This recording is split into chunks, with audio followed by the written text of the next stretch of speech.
lot of times when you say to someone, I'd be interested to know if you've had this experience, but like if you just sort of tell someone, oh yes, I was sexually abused as a child, people that haven't had that type of experience, they tend to think like, something super violent, bloody, gory, violent, but it's not like that at all. So this man, I loved him. I mean, I stopped loving him along the way, but at first, I mean, Sure.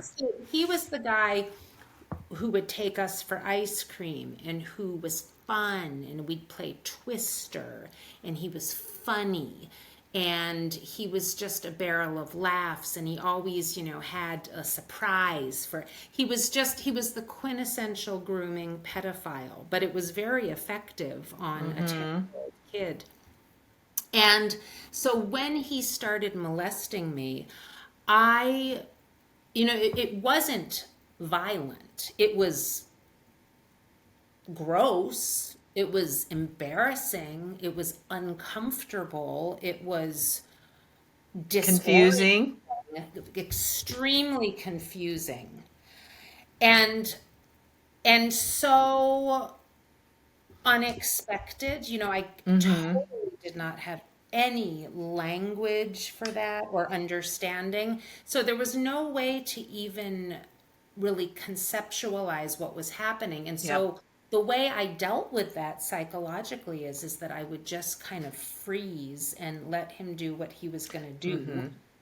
And then, and here comes the part about fawning, then I would just try to like stay in good relationship with him. Like I would not complain, I wouldn't fight. He made sure that I understood that I better shut up and not tell anyone. So I was always very agreeable about that because I was way too disoriented to think of any alternative but to try to simply keep the peace with him. Right. Right.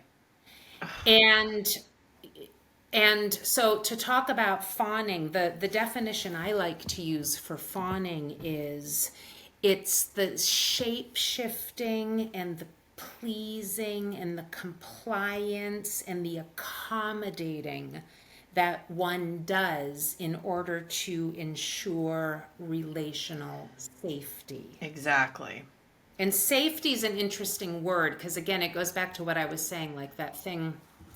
I think when people hear the word abuse, child abuse, sexual abuse, they might instantly think of something extremely violent. But the really violent thing that happened to me with my abuser is that it was very quiet. It was very insidious. Ooh. It would have been better if he had like beat me up and then, I had a bloody nose or something, because then there Oh, would be yeah. something tangible to refer to.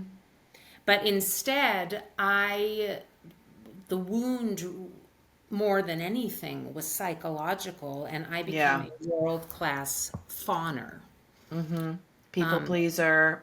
Yes, yes. But like what I always like to clarify, and I'd love to know if you agree with this, that, you know, a lot of people can be sort of like people pleasers, or, as people say, I'm a pleaser. And of course Yeah. that is also a problem. That's like more, that is kind of codependent behavior. Sure.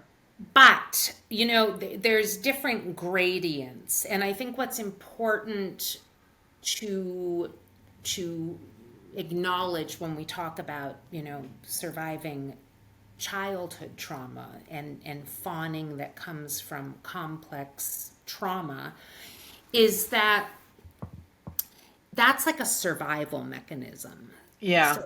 Like you Yeah. learn to fawn because the fear of not fawning is so great Yeah. that it's unbearable. Exactly. And I Exactly. know that for me, the fawning response that I carried into my adolescence and then my adult life is the main I would say, difficulty that affected the course of my life because I could not say no to people. And when I say people, I really mean men.